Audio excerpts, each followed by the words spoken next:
My name is Austin, and I am reading the second negative construction. Getting rid of the death penalty will cause great harm to our nation. Subpoint A. Punishment must fit the crime in order to deter future actions. From David Mohassan, Ph.D., Senior Policy Analyst at the Heritage Foundation Center for Data Analysis.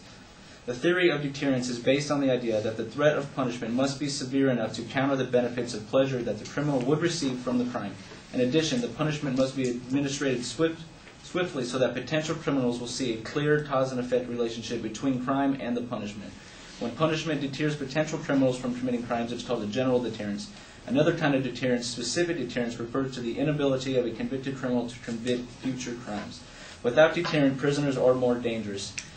Damage will be caused inside prison systems. From Joe Mazzarelli, who graduated from Wisconsin with numerous degrees in history, law, medicine, economics. He is the creator of almost all content on balancepolitics.org. What about people already serving a life sentence in prison? What's to stop them from murdering inmates at large while in prison? What are they going to do? Extend their sentences? Sure, they can take away some prison privileges, but is this enough to stop the killing? What about a person sentenced to life who happens to escape on his own through government mishaps? What's to stop him from killing anyone who might try to bring him down? Without death penalty, dangerous criminals have the chance to get free, re-enter society, and cause more damage to the public.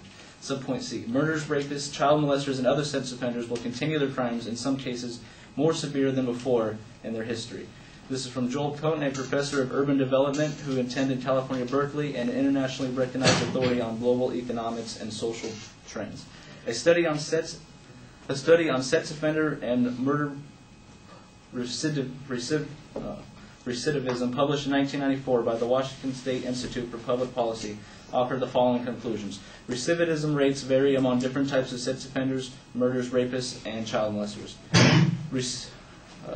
Rapists and murderers, for example, have higher recidivism rates than child molesters. Sex offenders with criminal history have higher recidivism rates than sex offenders convicted for the first time. Some sex offenders, such as child molesters, may reoffend many years after initial sex offense, meaning that their deviant sexual behavior may be a lifelong problem. Society feels unsafe and violated by government when they leave them vulnerable against their wishes. Subpoint D. The citizens of our nation don't believe the government has their best interest in mind. From Joel Cohen, a professor of urban development, also internationally recognized on economics, politics, and social trends. The proposed secession by 40 states of the continental United States sends a message to Capitol Hill that is loud and clear.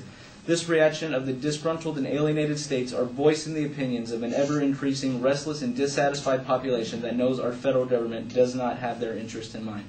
Subpoint E. When society feels betrayed by government, they will find a solution. This is from the Founding Fathers of the United States of America, as stated in the Declaration of Independence, 1776. When in the course of human events, it becomes necessary for one people to dissolve the political bands which have connected them with one another, and to assume among them the powers of the earth, a separate and equal stanchion, in which the laws of nature and nature's God entitle them. A decent respect to the opinions of mankind requires them to declare the causes which impel them to the separation. Governments are instituted among men, deriving their just powers from the consent of the governed, that whenever any form of government becomes destructive to these ends, it is the right of the people to alter or abolish and institute a new government. Citizens will take up the rights and demand change in government. Subpoint F. Abolishing or altering any government can have significant disadvantages to our nation. From Joel Cohen, professor of urban development, internationally recognized authority on global economic and political social trends, from politics.org.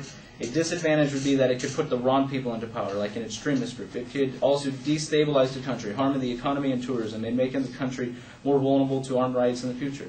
It could be unnecessarily violent and kill many innocents in the process. One good example of this is the French Revolution. This has been seen before, so we know it's possible. Going against our status quo will result in a nation going past the brink, and ultimately resulting in a backlash disadvantage against our nation, with the harm that will clearly follow getting rid of the death penalty. I now stand open for cross-examination. All right, can you go to contention 1 subpoint, I believe it's F, the abolishing any songs to use as a significant impact? Yes.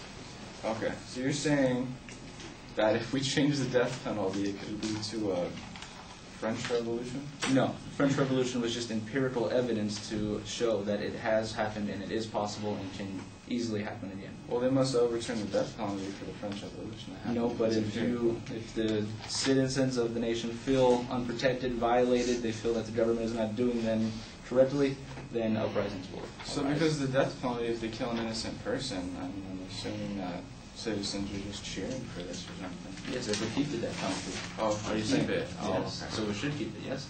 No, we should not. So So I'm then- saying if they kill an innocent life because they found wrong Now, when you evidence say of the death innocent- penalty. Yes, innocent. If they found wrong evidence, So a proven criminal who is sentenced to trial and proven guilty is innocent. if they find more evidence is what I'm saying. If they find more If evidence. they find more evidence and it can clear and then you kill him, there's no bringing him back, correct? No, there's not. Oh, okay. Just like the murders that he committed, there's no bringing them back. Okay. Can you read your subpoint A? Which part? Just read your tagline. Punishment must fit the crime in order to deter future actions. Or, I'm sorry, read your evidence. The theory of deterrence is based on the idea that the threat of punishment must be severe enough to counter the benefits or pleasures that the criminal would receive from the crime.